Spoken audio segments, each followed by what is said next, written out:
Okay.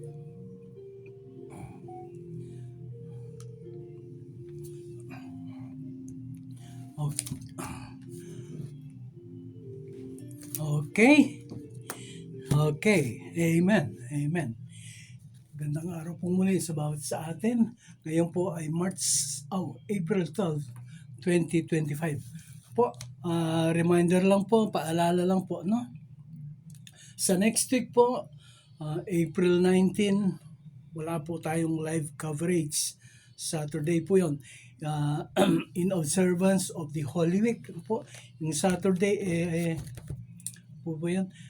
Black Saturday po ang tawag nila doon. No po? So wala po tayong live airing pagdating po ng Sabado sa next week, April 25. Pero sa Friday po, April 18, maski na po wala tayo dito sa istasyon, mag-ano po ako ng live po. Magla-live po ako patungkol doon naman po para sa Good Friday. Ano po? Tapos po, Sunday, April 20, Resurrection Sunday, magla-live din po ako. So, ang sinasabi ko po, bagaman wala po tayo ng live coverage ng April 19 dahil po sa celebration po ng Holy Week, Black Saturday, ay magkakaroon naman po tayo ng live. No po? Meron po tayong live na preaching sa Good Friday, April 18 at saka sa April 20, Resurrection Sunday. So yung po sa Friday, April 18, ito po ay magpapasimula ng alas 3 ng hapon. Po. So yun po ang magiging natin. 3 p.m. doon po ang ng live cover na magla-live po tayo.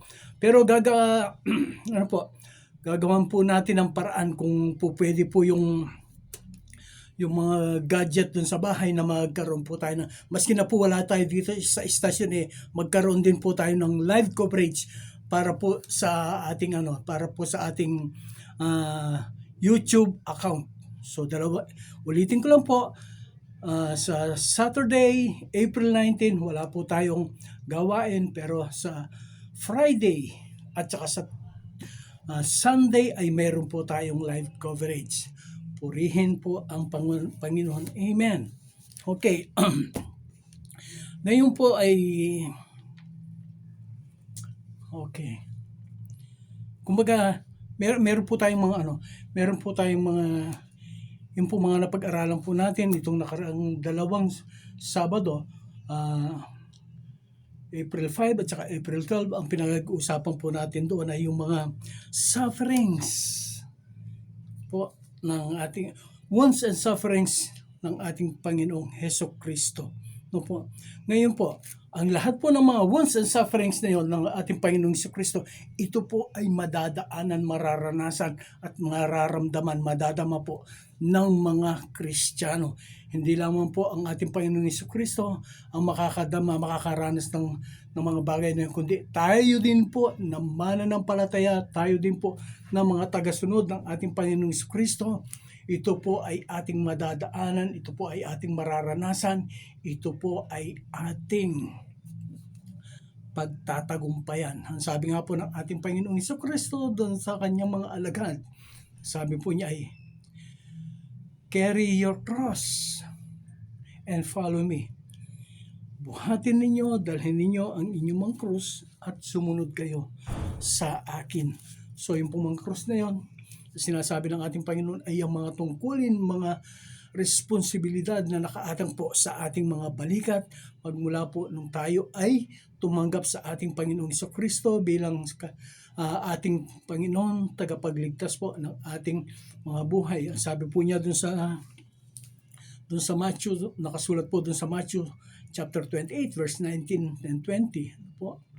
Go ye into all the world, preach the gospel to every creature, baptizing them in the name of the Father and of the Son and of the Holy Spirit. Humayo kayo sa buong sanlibutan. Ipahayag ninyo ang banal na kasulatan o ang salita ng Diyos. bautismuhan ninyo sila sa pangalan ng Ama, ng Anak, at ng Santong Espiritu. Hindi lamang po dun sa mga alagad niya sinabi yan, kundi sa lahat po ng mga mananampalataya, mga tagasunod, mga kumikilala, mga anak ng Diyos. Salamat po sa Panginoon na meron po tayong ganitong mga pagkakataon, meron po tayong ganitong mga responsibilidad, meron po tayong mga ganitong mga tungkulin na maibabahagi po natin sa ating mga kapatiran. Okay, doon po sa mga wounds and sufferings po ng ating Panginoon sa Kristo, naranasan po, napag-alaman po natin yung sugat niya sa kanyang mga tuhod, sugat sa kanyang kamay, no po, yung sugat sa kanyang mga tuhod ay yung sa siya po ay nadadapa, at dahil sa kanyang pagkakadapa, yung pong kanyang binubuhat na krus ay napakabigat, gumakaskas po yung kanyang mga tuhod doon sa lupa, doon sa mga bato-bato, at kaya po ito ay nagkasugat-sugat. Ganun din po, meron din po siyang sugat sa mga kamay niya, sa palad niya. Ito po ay ipinako. Ito po, ipinako po ang ating Panginoong Kristo upang sa gayon po ay hindi po siya mahulog dun sa krus. Tapos po, yun dun sa paa, ipinako din po siya upang hindi po siya gumalaw-galaw, maging steady po ang kanyang pagkakasabit doon sa krus. Po, marami pong pahirap ang ating Panginoong Kristo. Marami pong mga sugat, mga latay na kanyang natama, naranasan, natanggap sa kanyang katawan, sa kanyang mga balikat. Wala, sabi nga po dun sa nabasa natin sa aklat po ni Isaias, po, halos hindi siya makilala kung siya ay tao. Isaiah chapter 52 verse 13 and 14, nagitla ang maraming mga tao sapagkat hindi siya halos makilala kung siya nga ba ay tao dahil sa pahirap na kanyang tinamo. Ano po? Tapos po ang ano pa doon ay yung thorns, crown, yung pong koronang tinik po, thorn of crowns, no po, koronang tinik. Yung po bang lahat ng ito hanggang doon lang ang mararanasan ng isang mananampalataya, ng isang tagasunod, ng isang may tungkulin sa yung pong isang naglilingkod sa harapan ng ating Panginoong Diyos. Yun lamang po ba, puro pahirap, puro pasakit sa mga loob, puro hinanakit, mga sakit ng katawan, mga sugat, mga hapdi. Yun lamang po ba ang ano po ba ang meron po bang mga katumbas na mga bagay na yun na natatanggapin natin? Meron bang katapat na gantimpala o katapat na mga pagkilala sa atin ang Diyos dahil sa mga tayo din po ay nakaranas ng ganung mga pahirap na kanyang tinamo, no po? Siya po ay magkatapos na siya po ay dumanas sa mga gayon, binigyan po siya ng binigyan po siya ng pangalan na higit sa ibang mga pangalan. So tayo po ay hindi na po bibigyan ng higit sa pangalan ng iba pang mga pangalan sapagkat nandoon na po ang ating Panginoong Kristo. Sa Kanya lamang po ang ganoong titulo. Name above every name. Yun nga po name above every name. So hindi na po pwedeng tayo po ay bigyan ng Diyos Ama ng ganoong titulo sapagkat ang Panginoong Hesus Kristo lamang ang mayroong ganoong titulo. Opo. So, ano naman po ang mga tatanggapin natin ng mga mananampalataya, mga tagasunod, naglilingkod sa ating Diyos, sa ating Panginoon. Dito po sa aking sinulat ko po itong bahagi ng aklat na ito sa Biblia na ito po ay sa 3 wika o sa 3 salita. Gusto ko pong basahin po natin. Magipagbukas po kayo ng inyong mga Biblia. Po, kung meron po kayong dalang Biblia na yung po dito po sa 1 Corinto, 1 Corinthians chapter 2 verse 9 and 10. Ito po ay babasahin ko una sa King James Version. Pero ito po ay isinulat ko na sa aking papel. Okay. 1 Corinthians chapter 2 verses 9 and 10. King James Version, ganito po ang nasusulat. But as it is written, I have not seen, nor ear heard, neither have entered into the heart of man, the things which God had prepared for them that love him. But God had revealed them unto us by his Spirit. For the Spirit searcheth all things, yea, the deep things of God. Yun po ang sa King James Version. Ngayon po, ito po sa Tagalog naman, sa Kapampangan. Ito po, yung po mga Kapampangan dyan. Ganito po ang sinulat ko rin po ito sa wikang Kapampangan. Ang ano po dito ay yung ing Biblia, ding banal kasulatan. Munang Korinto, kadwang kapitulo, bersikulo 90, makanyang po ing makasulat.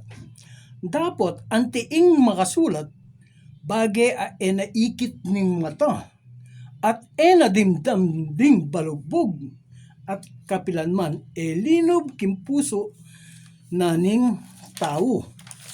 Ding bage asidyanan ning Diyos karing lulugod kaya. Dapot kaya katamo pisyag no deti ning Diyos pamamilatanan ning kayang espiritu. Uling ing espiritu sa saliksikano ding anggang bage. Ding bage ng mga lalam ning Diyos. Amen. Ngayon po sa Tagalog. Ano po? Babasahin ko po ito sa Tagalog. Una Korinto, 2 kabanata, talatang 9 at 10, ganito po ang sinasabi. Datapwat gaya ng nasusulat, ang mga bagay na hindi nakita ng mata at ni narinig ng tainga, ni hindi pumasok sa puso ng tao. Anumang mga bagay na inihanda ng Diyos sa kanila na nagsilbing sa Kanya. Ngunit ang mga ito ay ipinahayag sa atin ng Diyos sa pamamagitan ng Espiritu, sapagkat nasisiyasat ng Espiritu ang lahat ng mga bagay, ang malalalim na mga bagay ng Diyos. Amen. Purihin ang Diyos sa pagkabasa ng kanyang banal salita. Ama, Panginoon, Diyos na mabuti makapangyarihan, sa pagkakataon po ito, kami po ay lumalapit, dumudulog sa dakilang harapan, O Diyos, sa pagkabasa po ng iyong banal salita. Ama, gabayan mo po kami, O Diyos, patnubayan mo po ako, Diyos, sa aking pagsasalita. Ama, ilagay mo po sa aking mga labi ang eksaktong kataga na nais mong maipahayag, maiparating po sa aking mga kapatid na nakikinig, nanonood, at patuloy na sumusubaybay sa gawain ito, O Diyos. Panginoon, itulot mo po na mabuksan ang kanilang isipan, mabuksan po ang kanilang mga espiritual na puso at damdamin. Maitim mo po ito, O Diyos, sa kanilang pangunawa. At Panginoon, ito po ay maging bahagi ng kanilang mga buhay sa pang-araw-araw at ito po ay kanilang malakaran. Mabigyan kapurihan ka, mapangiti ka, masiyahan ka po sa buhay po ng bawat isa sa amin. Diyos, sa mga makikinig, sumusubaybay at patuloy na nanonood, ang pag-iingat mo, pagpapala mo, ang bendisyon mo ay siyang patuloy po nilang maranasan. Kasama na po ang mga sambahayan na kanilang nire-representa. Ang pag-iingat mo, ang proteksyon mo, ang biyaya, ang pagliligtas ay maranasan po nila. Ito, O Diyos, ang aming panalangin sa pangalan po ng inyong bugtong na anak na si Kristo Jesus, sa presensya at kapangyarihan ng Santong Espiritu. Amen at amen. Thank you, Lord God. Katulad po ng nabanggit ko kanina doon sa paunang salita o kumbaga introduction. Yung mga wounds and sufferings po ng ating Panginoong Kristo ay naranasan o mararanasan po ng mga Kristiyano, lalong-lalo po ang mga naglilingkod ng mga pastor, mga tunay na yung po sinasabi na o tinatawag na servants of God. Bawat isa po sa atin, lahat po ng kumilala sa ating Panginoon, lahat po ng tumawag na Diyos Ama, patawarin mo po ako sa aking pangkasalanan. Lahat po na tumanggap sa ating Panginoong Kristo, pinapasok siya sa ating puso't damdamin. Lahat po tayo ay mga lingkod ng Panginoon. Ano po? Mga lingkod po tayo ng Panginoon. Amen. Amen. Ngayon, ano naman po ang mga pagkatapos po ng mga pahirap, pagkatapos po ng mga pagsubok, pagkatapos po ng napakaraming mga pagtitiis, pagtitiyaga na mararanasan ng bawat isa, mga Kristiyano. Ano po? Ang nakasulat po doon, ang nakasulat po sa Biblia ay yung basahin po natin yung basahin ko po ulit yung binasa ko kanina na doon sa Tagalog naman po na yung binasihan po ng atin ng mensahe na ito. Ganito po. Una Korinto, kabanatang 2, talatang 9 hanggang 10. Ganito po ang nasusulat. Gaya ng nasusulat ang mga bagay na hindi nakita ng mata at ni narinig ng tainga, ni hindi pumasok sa puso ng tao, anumang mga bagay na inihanda ng Diyos sa kanila na nangagsisiibig sa Kanya. Yung po mga bagay na hindi nakita. Sabi nga po sa English eyes have not seen, ears have not heard what God has prepared for them, for those who faithfully serve Him.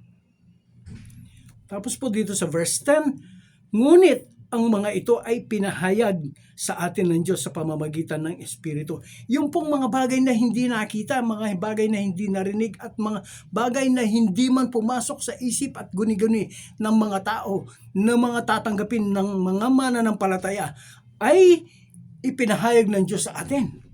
Sa pamamagitan po yan ng Kanyang Espiritu. Bakit po? Sapagkat ang Espiritu ang siya nakakasaliksik o nakakaalam, nakakaunawa sa malalalim na mga bagay ng Diyos. Yan po ang Santong Espiritu. Okay. Dito po sa yung po sinasabi na binigyan ko po titulo ang ating pag-aaral ngayon ng Rewards of a Believer. Seal of Victory. Ito po yung mga gantimpala ng mananampalataya. Ito po ay tatak ng pananagumpay. Okay. Bilang pasimula ay ganito po. Ang mga manlalaro, mga atleta, gumugugol po sila ng mahabang panahon, mga taon ng pagsasanay, paghahanda. Ano po yung mga tumatakbo sa 5 kilometer run to 10 kilometers at saka yung 42 kilometers, lahat po yan, nagsasanay po yan. Yung kapitbahay po namin, kakilala ko na pag siya po ay tatakbo dun sa 5 kilometers at saka 10 kilometers, siya po ay nagsasanay 8 months po niyang inaaral yan, araw-araw, sinasanay po niya na siya po ay tatakbo. Siya po ay tumatakbo, mag-isa lang siya. Kaya umaraw, kaya gumabi, kaya po mainit, siya po ay tatakbo 8 months. Ang ginagawa po niya umaga at saka sa hapon, talagang sinasayin na niya, pinaghahandaan po niya. Ang pagsasanay at paghahanda ay kanyang ginagawa bago sumuong sa totohanang laban. Po, talagang talagang nagpupursige siya na magsanay upang manalo, makamit ang gantimpala. Pero alam naman po natin po na yung mga rewards o yung mga gantimpala na natatanggap po ng mga manlalaro, mga atleta, yung mga nagre-race, yung mga nagbo-boxing, yung mga sa tennis, yung mga kung ano-ano po yung mga laro na maski lang po sabihin pang gold yan o silver o kung ano, darating at darating po yung oras at panahon na ito po ay maluluma, ito po ay magpe-fade. Ito po ay kakalawangin, ito po ay magkakaroon, kumbaga nasisira, lalo na po yung mga certificate. Ito po ay nalalaos na pag-iiwanan po ng panahon. Nabubulok, kumukupas, sapagkat pansamantala lamang po ang mga bagay na ito. Subalit, tayo na mga mananampalataya na buong sikap at buong tiyagang tinakbo ang espiritual na paligsahan ay tatanggap ng gantimpala dahil sa katapatan. Haharap tayo sa hukuman ng ating Panginoong Jesucristo.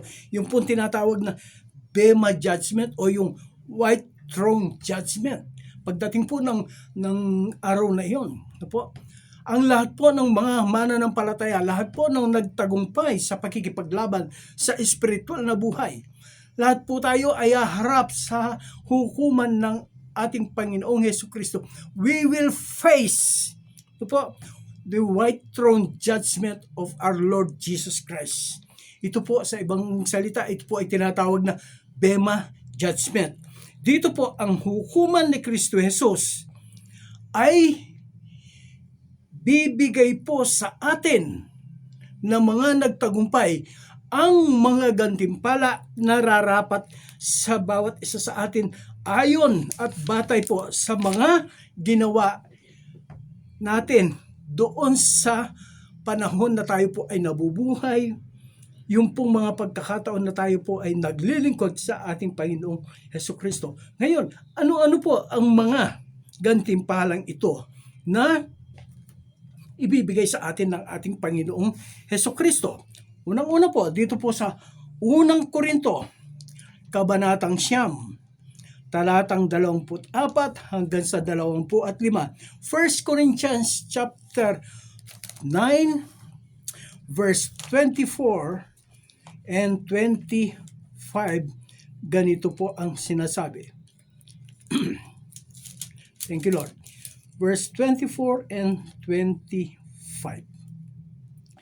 Sa English po muna, doon ko babasahin.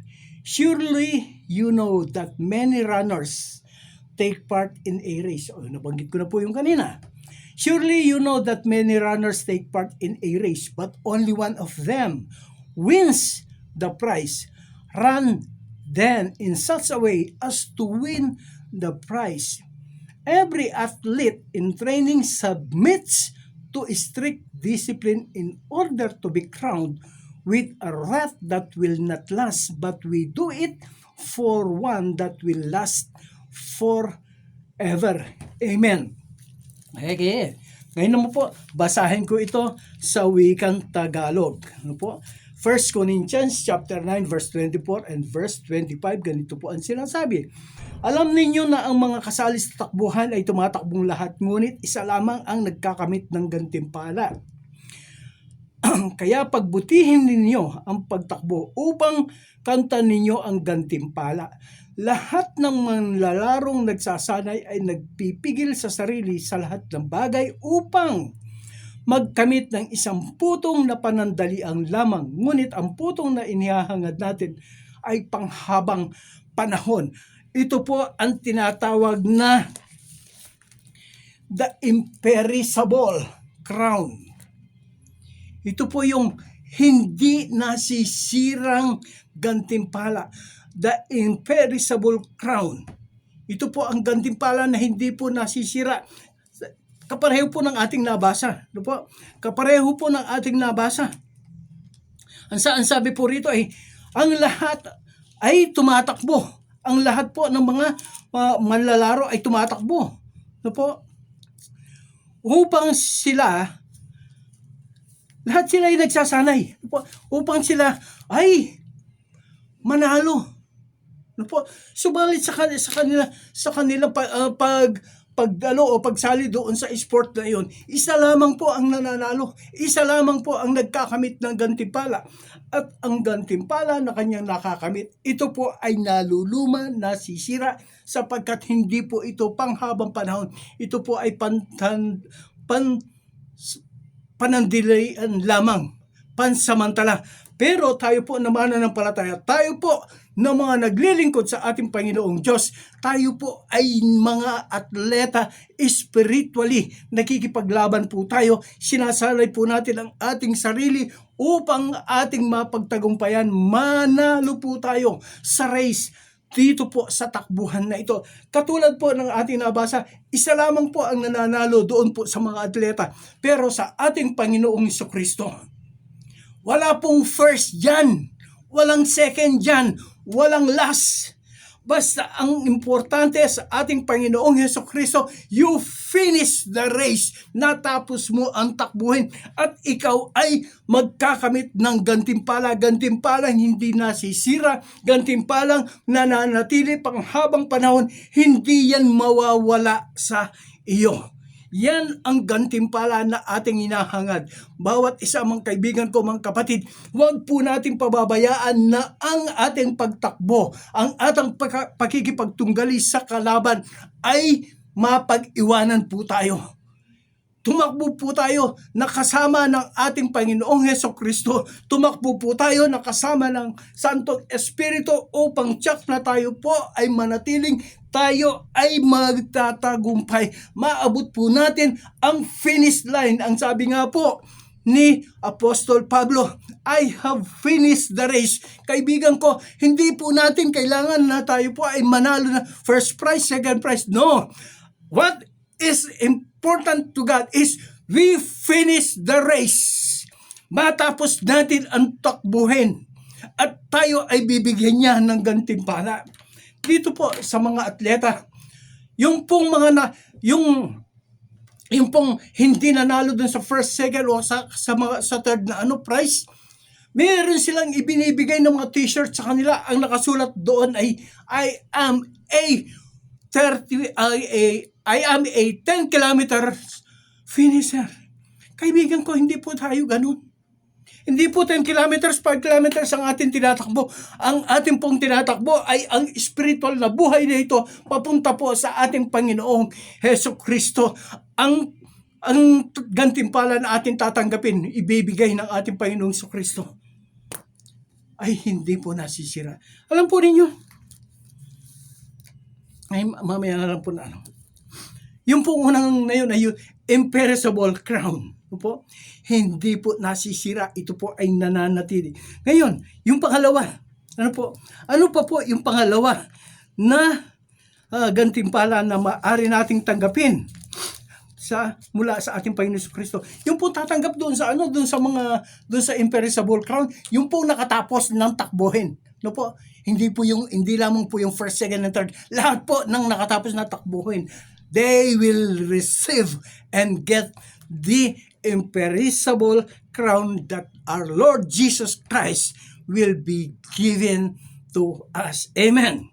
Pangalawa, the second crown that our Lord Jesus Christ will give to us on that glorious day is the crown of rejoicing. Dito po sa unang Tesalonica, kabanatang 2, talatang 11, ganito po ang nakasulat.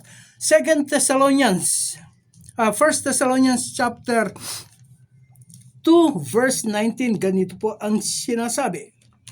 Verse 19, ganito po ang sinasabi. Thank you, Lord. Wala kaming ibang pag-asa kundi kayo. Ito, ano po ito? Wala kaming ibang pag-asa kundi kayo. Kayo lamang ang aming kaligayahan. Kayo lamang ang putong ng tagumpay. You are our crown of victory na may pagmamalaki namin sa harapan ng Panginoong Hesukristo pagparito niyang muli. Kayo, ano po sabi niya? Kayo. Okay, dito po sa English para po malaman po natin kung ano po ang ibig sabihin. Dito po sa English natin siya babasahin. 1 Thessalonians chapter 2 verse 19, ganito po ang sinasabi. Thank you, Lord God. 1 Thessalonians chapter 2 verse 19. Here it is. Ganito po ang sinasabi. Okay. After all, it is you. Okay? You no less than others who are our hope, our joy. Ano po? Our crown of rejoicing. You are our joy and our reason for boasting of our victory in the presence of our Lord Jesus when He comes. Ano po ang sinasabi rito? Ano po ang ibig sabihin dito? Kayo ang aming mga Kayo ang aming mga crown, kayo ang aming mga reward, kayo ang aming mga putong. Ano po ang sinasabi rito? Yung pong mga tao na naakay, no po, yung pong mga tao na akay, na ibalik sa pagkakilala, sa paglilingkod, sa pagtawag sa ating Panginoong Jesucristo. Pareho ko, halimbawa ako, yung crown of rejoicing na aking matatanggap mula sa Diyos. Ano po? Yung pumputong o yung reward ng kagalakan na tatanggapin ko mula sa Diyos ay ang mga bunga ng aking pagpapagal. Ano po ang mga yan? Ang akin pong mga mahal sa buhay, ang akin pong mga kaibigan, ang aking mga kakilala, ang lahat po ng aking mga nabahaginan na pagpahayagan ng salita ng Diyos, sila po ang sinasabi na kayo ang aming putong, kayo ang aming kagalakan. Sila po, hindi po ba napakasarap yan? Ano po? Napakasarap yan na ang iyong mga mahal sa buhay, mga magulang, mga kapatid, mga pinsan, lola, tiyahin, mga tiyuhin, ano po, mga kaibigan mo, mga kasama mo sa trabaho, pagdating ng glorious day na yun, ng maaraw na paghuhukom, makakasama mo sila sa pagharap sa ating Panginoong Jesucristo. Upang tanggapin mo ang iyong gantimpala. Ang sabi po dito ni Pablo, kayo, ang aming gantimpala, kayo ang aming kagalakan. Ang kagalakan po natin, yung pong naisama po natin ang ating mga mahal sa buhay sa pagharap sa ating Panginoong Jesucristo na sila man po ay tatanggap ng mga gantimpala.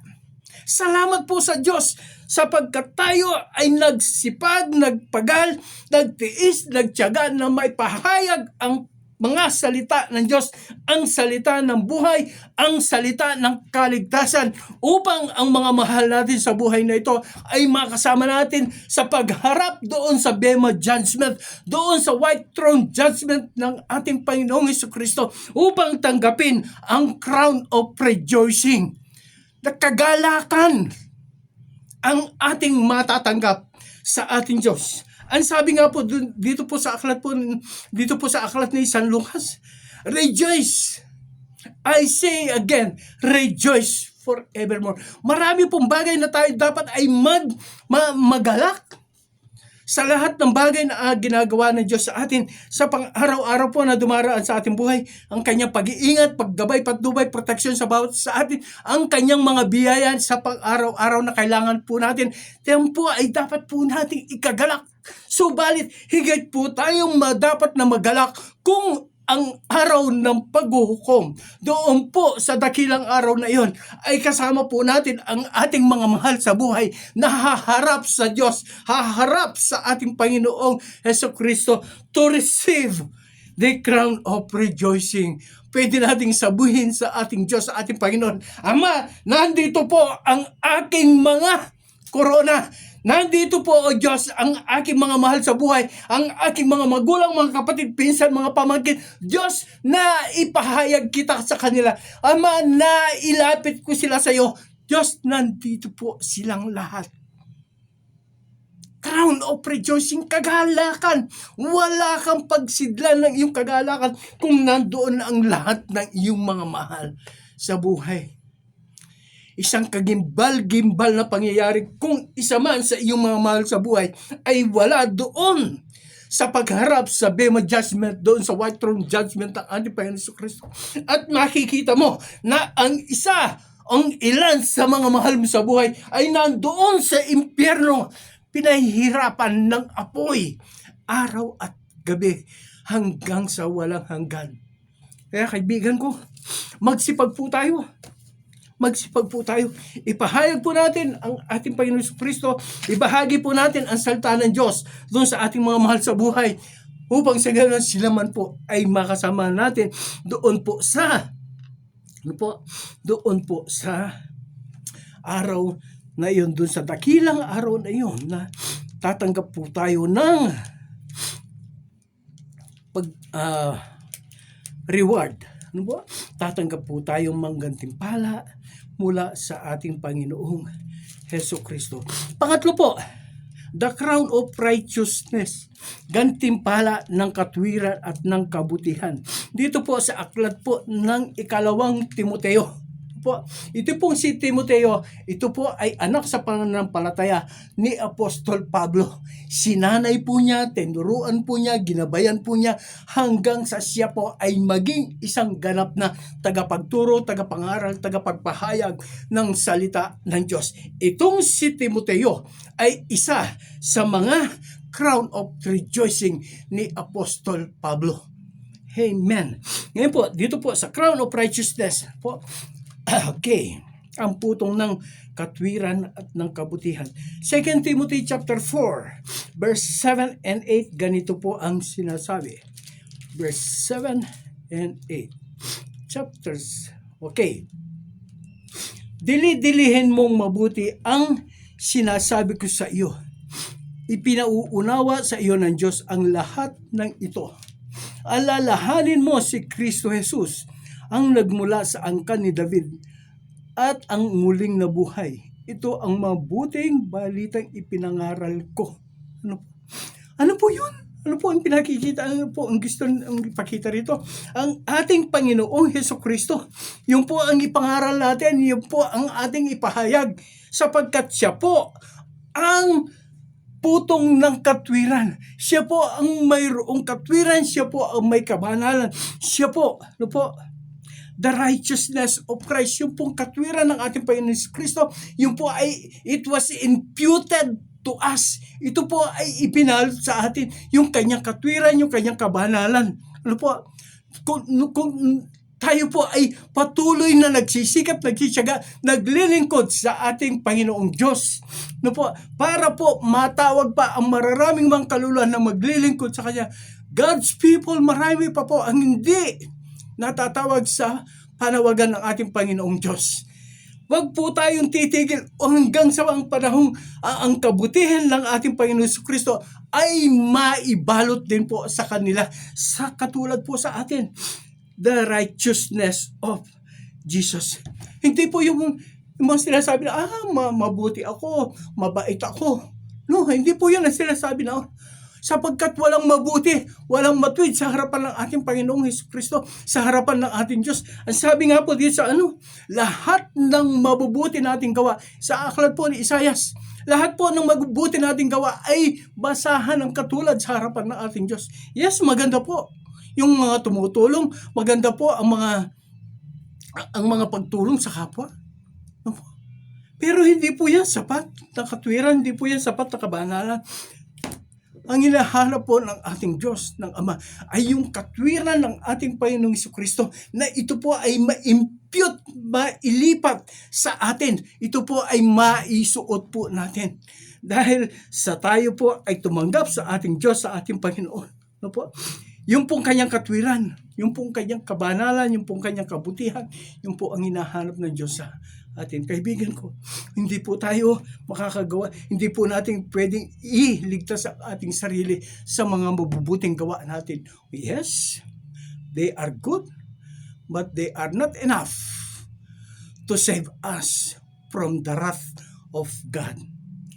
Ang katwiran, ang kabutihan, ang kabanalan lamang po ng ating Panginoon Kristo ang kailangan po natin. Ang sabi nga po dito, by faith, we are being saved. By faith po.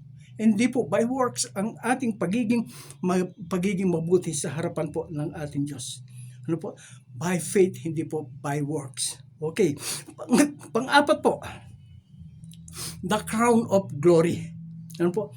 The crown of glory. Dito po sa aklat po ng unang Pedro, 1 Peter chapter 5, verse 1 hanggang verse 4. 1 Peter. Okay. Chapter 1, chapter 5, verse 1 hanggang, thank you Lord, 4. Ganito po ang nakasulat. The flock of God. First Peter chapter 5 verse 1 hanggang 4. I, who am an elder myself. Appeal to the church. Si Apostol Pablo po ang nagsasalta dito. I, who am the elder of church. Ako ang matanda sa iglesia, sabi niya. Ako ang tagapanguna ng iglesia. Appeal to the church, elders among you. I am a witness of Christ's sufferings. Nakita niya ang paghihirap ng ating Panginoon Kristo. And I will share in the glory that will be revealed. I appeal to you. Ano po? Babasahin po sa Tagalog mama. To be shepherds of the flock that God gave you and to take care of it willingly as God wants you to and not unwillingly. Do your work. Gawin mo ang trabaho mo. Gawin mo ang responsibilidad mo. Gawin mo ang tungkulin mo. Not for mere pay.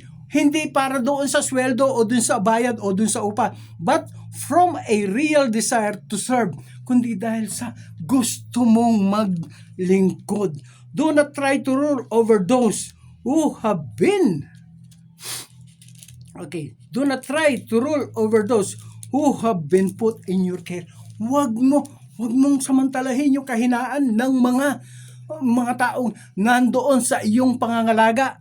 No? Ikaw ang boss, ikaw ang amo, pero hindi ka marunong magkiayos sa iyong mga nasasakupan. But be examples to the flock. Ito po, maging ehemplo ka. Ano po? And when the chief shepherd appears, you will receive the glorious crown, which will never be lost its brightness. Crown of glory. Ano po? Crown of glory. Ito po yung mga, paski po, basahin ko po dito sa dito po sa Tagalog. Una Pedro, kabanatang 5, First Peter chapter 5 verse thank you Lord God. First Peter chapter 5 verse 1 hanggang 4. Ganito po ang sinasabi ko. Yan. Okay. Thank you Lord God. Sa matatandang namamahala sa inyo, nananawagan ako. Okay. Ito po yung mga leaders ng church. Bilang isa ring matandang tulad ninyo, nasaksihan ko ang mga paghihirap ni Kristo at nakakahati naman ako sa karangalang malapit ng ipahayag. Ipinamamanhik kong alagaan ninyo ang kawang ipinagkatiwala sa inyo ng Diyos. Ito po yung mga lingkod ng ating Panginoon. Ito po yung mga pastor. Ito po yung mga servants of God. Sila po, lalong-lalo na sila yung tumatayo sa harapan. Sila po yung nandun sa kumbaga, sila po yung nasa sentro. Ano po? Ang sabi po rito, ipinamamanhik kong alagaan ninyo ang kawang ipinagkatiwala sa inyo ng Diyos. Pamahalaan ninyo ng maluwag sa loob ni hindi napipilitan lamang sapagkat yan ang ibig ng Diyos.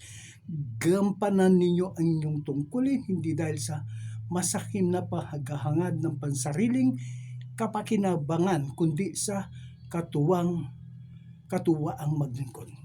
Crown of glory. Nagagalak ka.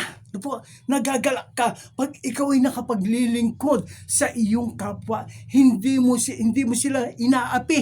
Ano po? Ikaw ay nandoon sa mataas na level. Kung apihin mo ang mga tao talagang ganun lang. Meron pong nangyari. Ano po? Meron pong nangyari doon sa isang subdivision. Ako po ay isang officer doon sa isang samahan doon. Meron pong isa na guard o isang empleyado, sabihin po natin, na nagkamali. Hindi po siya nagkamali. Siya po ay gumagawa ng kanyang trabaho, ng kanyang tungkulin na kailangan po siya maging mahigpit dahil siya po ang guard doon sa gate. Yung pong yung pong guard na yan, talagang nagtatrabaho po siya na mahigpit po siya sa pagpapatupad ng rules and regulations ng subdivision. Alam po ninyo, mga mayayaman, kung murah-murahin po yung taong ito, ganun-ganun lang. Pinagsabihan ko sila. Ang sabi ko po sa kanila, hindi ko mo yan ay isang security guard lang. At ikaw ay isang nakakataas, nakakaangat ng estado ng iyong pamumuhay. mayroon ka ng karapatan na mura-murahin mo ang taong yan, maliitin mo ang taong yan. Isipin mo, mayroong damdamin iyan. Isipin mo, mayroon ding pagkakataon, panahon na yan ay nasasaktan. Sabi ko sa kanila, huwag ganun.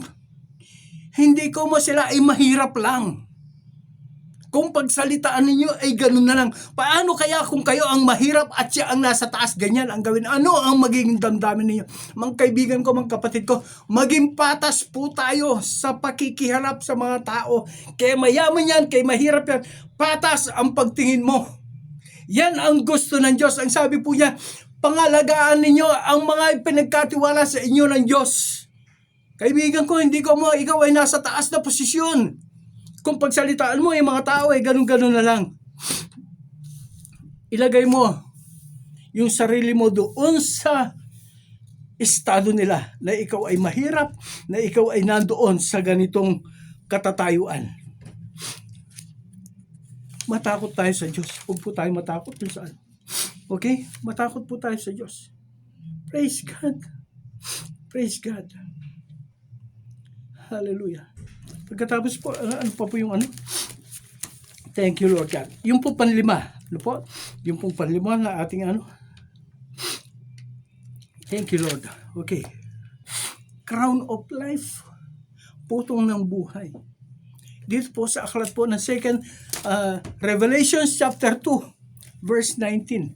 Revelation chapter 2, verse 19. Putong po ng buhay. Oh, crown of life. Ganito po ang sinasabi. Crown of life. Okay, basahin ko po dito. Verse 19. I know what you do. I know your love, your faithfulness, your service, and your patience. I know what you are doing more than you did at first. But this is what I have against you. You tolerate. Ano po? Okay, umpisahan ko po dun sa ano. Ulitin ko po. I know what you do. I know your love, your faithfulness. Thank you, Lord.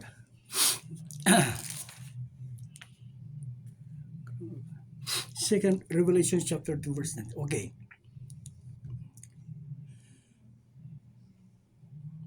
Sa Tagalog po. Crown of life. Second Revelation chapter 2 verse 19, ganito po sila sabi. Okay. Praise God. Thank you, Lord. Okay, ito po. Sa magtatanggumpay, verse 17 po. Kung may pandinig kayo, dinggin ninyo ang sinasabi ng Espiritu sa mga iglesia. Sa magtatagumpay ay ibibigay ko ang nakatagong pagkain mula sa langit. Bibigyan ko rin ang bawat isa sa kanila ng puting bato na kinasusulatan ng isang bagong pangalan at walang sino mang nakakaalam maliban doon. Amen. Ano po yung sinasabi rito na verse 19, dito sa verse 19? Ano? Verse 19, ganito po. Isulat mo, ito ang sinasabi ng anghel na may mga parang apoy at mga paang kumikinang. Nalalaman ko ang ginagawa mo, ang pag-ibig at katapatan ng paglilingkod at pagtitiyaga. Ulitin ko po, dun sa verse 17. B, sa magtatagumpay ay ibibigay ko ang nakatagong pagkain mula sa langit. The crown of life. Bibigyan ko rin ang bawat isa sa kanila ng puting bato na kinasusulatan ng isang bagong pangalan. Bagong pangalan, bagong buhay, crown of life, kaibigan ko. Ito po ang inaasahan po natin. Ito po buhay natin dito sa mundong ito. Hindi po ito magtatagal. Bukas makalawa, mawawala ito. Ano po? Bukas makalawa, mawawala ito. Isipin po ninyo. Parang kailan lang. Baby ka. Hindi marunong maglakad. Tapos lumaki-laki ka. Pinasok ka sa eskwelahan, natatakot ka kasi hindi ka marunong magsulat, hindi ka marunong magbasa. No? Unti-unti, lumalaki ka, lumalago. Pero ngayon, mapag-isip-isip po, parang kailan lang baby ka. Ngayon, malapit ka na kainin ng lupa. Itong buhay po natin na ito, hindi po ito magtatagal. Bukas makalawa, ulitin ko po, bukas makalawa, kukunin na po ito. Babalik po sa lupa ang katawan nating ito. Kaya kaibigan ko, yung mga wounds and sufferings po ng ating Panginoong Jesucristo, pagtiyagaan po natin. Pagtagumpayan po natin ang mga pagsubok, pagtagumpayan po natin ang pag-uusig, pagtagumpayan po natin ang mga problema, mga suliranin, mga hadlang sa ating paglilingkod sa ating Panginoon. Kaibigan ko, nakikita po natin, ang tagumpay ay nasa harapan na po natin. Konting panahon na lang, konting pagtitiis na lang, konting tiyaga na lang. Ang sabi nga po, isa o dalawang tulog na lang, nandiyan na ang mga biyaya, ang mga putong ng buhay na ibibigay sa atin ng Diyos. Ang sabi nga po rito, bibigyan tayo ng karapatan ng Diyos na tayo po ay kakain doon sa lamesa kung nasaan siya. Kaibigan ko, dito nga sa buhay na ito lalo na ngayon, malapit na eleksyon. Pag nakatabi mo si Mayor doon sa lamesa, kumakain kayo, tuwang-tuwa ka na Pag nakita mo si Congressman na nandoon, tuwang-tuwa ka na. Pag nakamayan mo si Senador, tuwang-tuwa ka na. How much more kung ang ating Panginoong Jesucristo ang makakatabi mo, makakasalo mo, makakasabay mo sa pagkain doon sa lamesa, doon sa hapag ng kainan. At sabi nga po niya, bibigyan ko sila ng bagong puting bato na nakasulat ang bagong pangalan. Sila lang ang nakakaunawa. Kaibigan ko, ako, marami ang nakakakilala sa akin. Marami ang nakakaalam ng aking pangalan, Gilbert Lawson. No po. Pero pagdating sa harapan ng ating Panginoong Jesucristo, hindi po ito ang pangalan ko.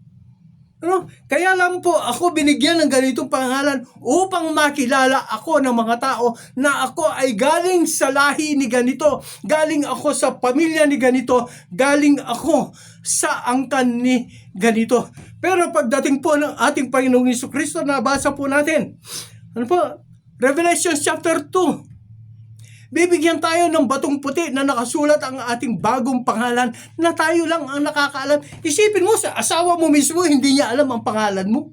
Ikaw lang nakakaalam. Yung nanay mo mismo, yung tatay mo, hindi nila alam kung ano ang pangalan mo. Ang Diyos lang ang siyang nakakaalam nito. Kaibigan ko, that is a glorious day. Ano po? Hangarin po natin na makuha po natin yung crown of rejoicing.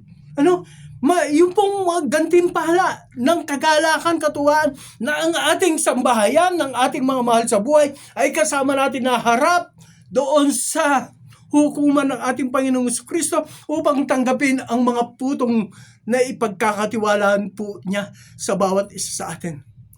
Yung imperishable crown, yung putong na hindi po nasisira, hindi naluluma, hindi nalalaos, hindi na pag-iwanan ng panahon. Ito po ang hangarin natin. Hindi po yung pansamantala, hindi po yung mga medalya na kasabit sa dingding, yung mga trofeo nandiyan, naglalakayan na kulay ginto, kulay bronze, kulay silver. Mabubulok po ang mga yan. Ang hangarin po natin yung hindi nasisira. Ano po yan? Yung buhay na walang hanggan. Crown of life. Yung pong buhay na walang hanggan, yun po ang ating hangarin. Hindi po yan masisira. Habang ang Diyos ay Diyos, nandoon po yan. Kasama po tayo. Ano po? Yung pong mga bagay na yan. Praise God. Crown of righteousness. Ang kabutihan po, ang katwiran, ang kabanalan po ng ating Panginoon Jesucristo. Ano po? Yung po ang ating hangarin. Yung crown of glory. Ano po? Hindi po yung yung tayo po ay naglilingkod ng tapat sa ating kapwa. Doon po sa mga God's people. Doon sa mga anak po ng Diyos. Kaibigan ko, these are the rewards that we are going to receive. Rewards of victory. Mga putong natatak ng pananagumpay natin dahil tayo po ay naglilingkod sa ating Panginoong Jesucristo. Nawa po ang mga bagay na ito ay naitimo sa ating mga puso, sa ating mga isipan. Kaibigan ko, ikaw lang po ang nakakaalam. Ikaw ang magdesisyon kung tatanggapin mo, kung kukuhanin mo, kung hahangarin mo ang mga gantimpalang ito. Manalangin po tayo. Salamat po, O Diyos. Salamat po, Ama. Salamat po, Panginoon.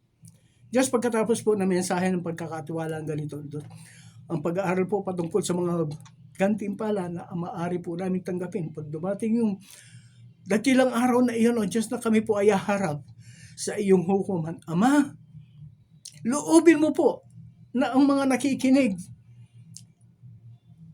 sa programang ito, sila po na sumusubaybay, sila po, O Diyos, na patuloy na nanonood, O Ama. Dalawawin mo po sila, O Diyos. Panginoon, gisingin mo po ang kanilang puso at damdamin. Mapag-unawa po nila, O Diyos, na tanggapin kanila, O Diyos. Maglingkod po sila. Magtapat po sila sa iyo. Manatili po sila sa kabila ng mga paghihirap, sa kabila po ng mga pagsubok. Ama, masamba ka namin, O God. Mabigyan kapurihan ka po namin. Mapangiti ka po namin. Mabigyan kasiyahan ka po namin sa buhay na ito na pinahiram mo po sa amin. Diyos, bigyan mo po kami ng lakas. Bigyan mo po kami ng tatag ng pananampalatayang hindi po natitinag. O Diyos, mananatili po kaming tapat hanggang sa dulo ng aming mga buhay. Purihin ka, Ama, sambahin ka, dakilain ka sa pangalan po ng imbugtong na anak na si Kristo Jesus, sa presensya at kapangyarihan ng Santong Espiritu.